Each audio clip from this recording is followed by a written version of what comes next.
Kevin Jackson Radio Show. Welcome, everybody. Kevin Jackson here. It's the Kevin Jackson Show. KJRadio.com is where you can find out more about me and the team. So I want to talk about the mixed signals that exist today as you analyze the news, as you sort of look at where things are for you. Well, how do you assess? Are we winning? Are we losing? Et cetera, et cetera. And it's a difficult thing. There are lots of mixed signals, and I want to help you get through some of those. Because see, you're not sure what to believe. Judge Roy Moore is under attack in one of the most vicious attacks since Donald Trump, where a guy who's been serving for 35 years, I believe, has run for office at least 4 times more, maybe more than that. And suddenly, on the heels of a Senate campaign, days before the election, we start getting information about Judge Roy Moore. And I mean, don't you find that a little bit interesting? That all this time, Judge Moore has done nothing. I mean, has had none of this so-called controversy crop up during any of his other candidacies. In fact, I just saw it's 8 elections. 8 elections, no accusations in 35 years of public life. No accusations of anything strange or whatever. And suddenly everybody's against him on the left. They've got all these allegations coming out of the woodwork. Gloria Allred is going to be with the defender, the people, the victims, if you will. People that work for Michelle Obama, Hillary Clinton, but they don't expect you to be able to connect the dots. And when you first see a story like this, your first reaction might be, oh my gosh. That sanctimonious Christian guy, the guy that's always talking about family values and things like this. And then you know what else happens? The rhinos jump on board. Mitch McConnell, I couldn't vote for him. Jeff Flake, I just know I would support the Democrat before I support this guy. And we trust these Republicans, don't we? We've been taught to trust them. They're on our side. There's us. And there's them being Democrats. Ask Herman Cain if he trusts Republicans. Ask Donald Trump if he trusts Republicans. For those of you who are wondering, let me explain something to you. Donald Trump does not trust Republicans. He doesn't. He will work with them. He will understand them. And he will always know that he is in a negotiation mode, and he will negotiate on your behalf. That's it in a nutshell. He'll never trust them. He'll always try to figure out what's their angle. And lucky for us, this is a guy who understands how to know what the motivation of a person is. That's the key. What's in it for me is what those guys are going to always be thinking. And Donald Trump will give them an inch so he can take a mile. And you're going to have to bear with that. But that's the situation we're in. That's politics. I don't know what they want out of this killing of Judge Roy Moore. I don't know why they want to destroy him and his career. But apparently there's somebody else in it. Dean Clancy, who's a Twitter guy, he wrote this: refreshing to see the left suddenly discover objective morality and unbending ethical principles right before an election. That was my tweet of the day. Great job, Dean, because that's exactly the case. Since when have these guys cared about morality? These are people who attend parties with Harvey Weinstein and extol his virtues while knowing what he's doing. Have you seen the videos of Joe Biden fondling women? Have you seen the graphics? These aren't photoshopped. Look at Joe Biden. Watch how he treats women and tell me that's a dude. If Joe Biden did anything close to that with any female members of my family or any, I'd punch his lights out.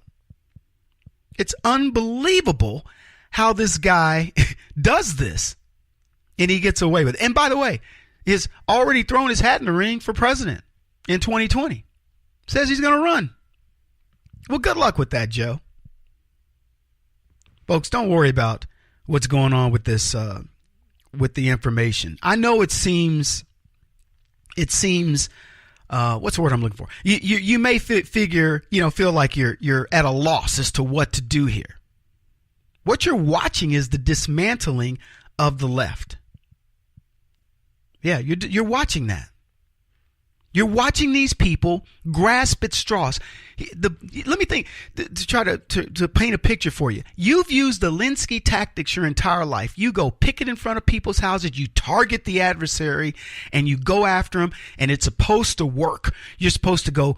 If there is no junk created for that you can find, you're supposed to create it, and it always works. Why? Because people run away, and it didn't work under Donald Trump.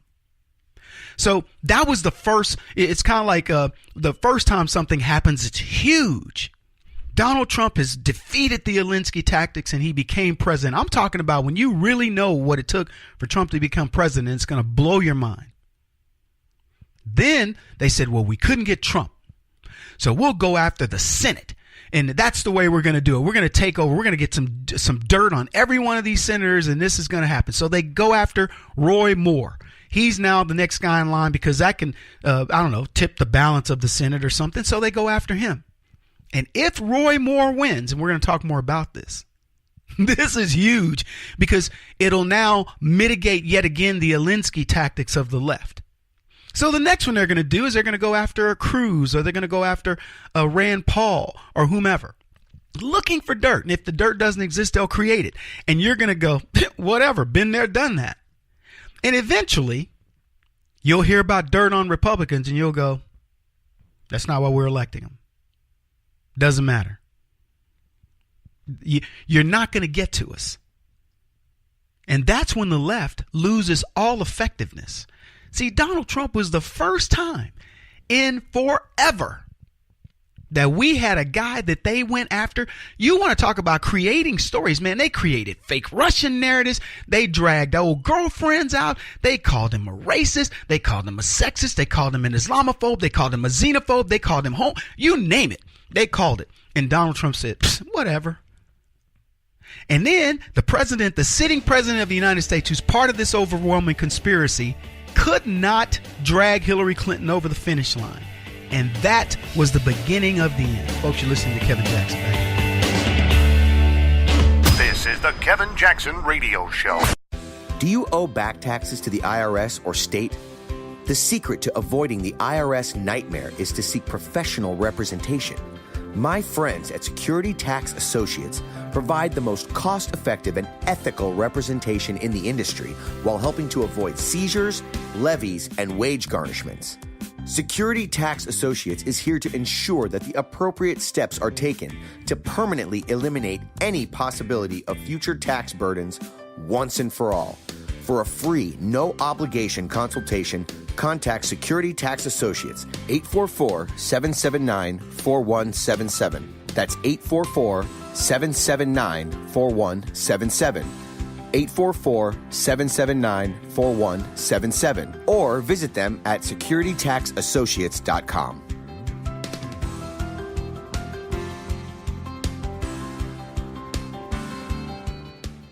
Beth Cook Moranville, author of Closer Than Your Breath, a book of hope. Hope, that wonderful, wonderful four-letter word that you may feel completely out of.